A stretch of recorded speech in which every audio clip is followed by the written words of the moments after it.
That was always the weird thing about Meghan.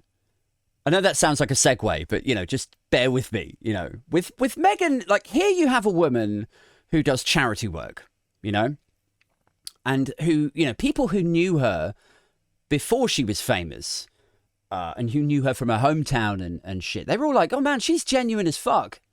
She's so helpful. She's sweet. She'd take time off from set to then, come back home and help out in her school.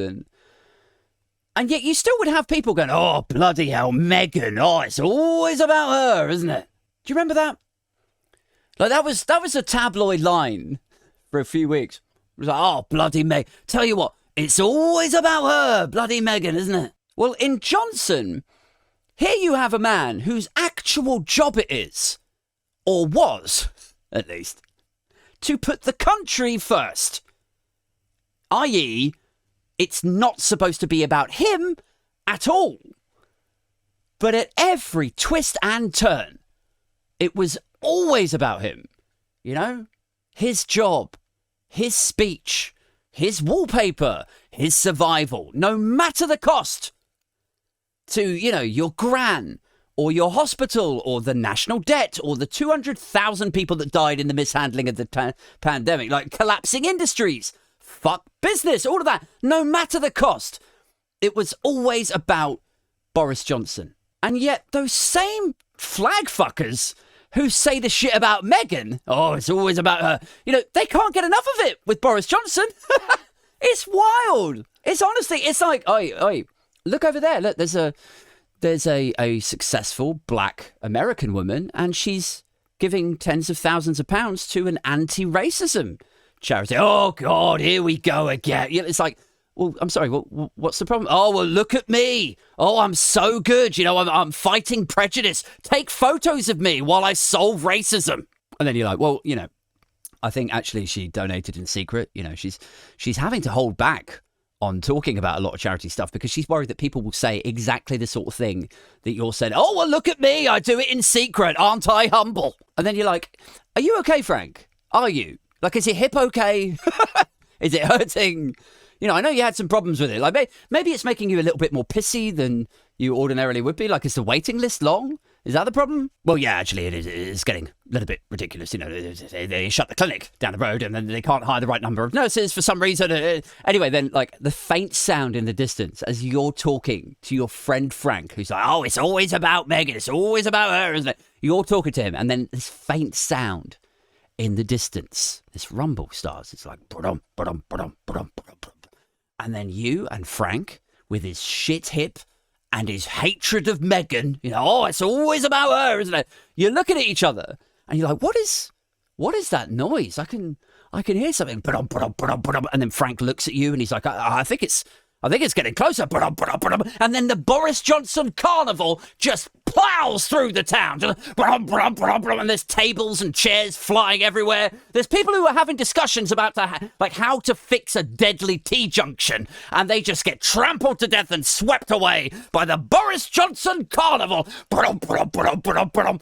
And it doesn't just decimate the parish halls and shit and tear through the town's maybe the UK's only remaining NHS walk-in centre, but poor Meghan-hating Frank, his hip gets caught up in the horses and his leg gets torn out and dragged away with the Boris Johnson show, and it's this whole stampede just tearing through the town. Fanfares and foghorns and megaphones just blasting. Sunlit uplands over here. £350 million for the NHS over there. 40 new hospitals here. Just all of the hits blaring out, and the carriages charging past have his face painted on them. And the horse riders and marching band are all in like ill-fitting suits with their hair ruffled up, as an homage to the big dog. But nobody looks too scruffy or too ill-fitting because they don't want to outshine him. They know who the world king is.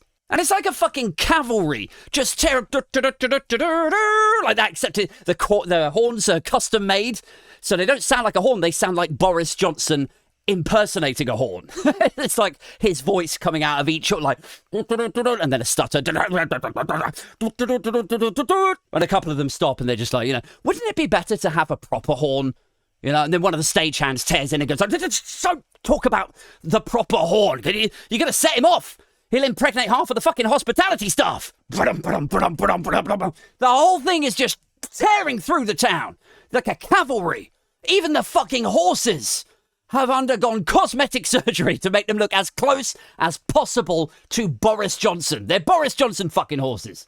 They're not like Boris Johnson fucking horses, although, you know, veteran listeners of the podcast will be throwing up a TFL for Tories fuck livestock right now. But anyway, on and on it will go. The Boris Carnival, tearing through the town, tearing Frank's hip out. There's blood everywhere. There's Boris Johnson's face and voice and illegitimate children, all resembling Boris. Everything, all of it, everywhere is Boris, entirely about him. But Frank will be stood there with his leg gone, hip socket open, veins just blowing in the wind, next to his flag. And still, he'll be like, bloody love Boris, though. I really do. Oh, he's such a card, isn't he? Oh, he's such a character. He's done a lot for this country. And you will look at him, incredulous, you know, as he continues. And he goes, yeah. Anyway, as I was saying, right, Meghan. Oh, it's always about her.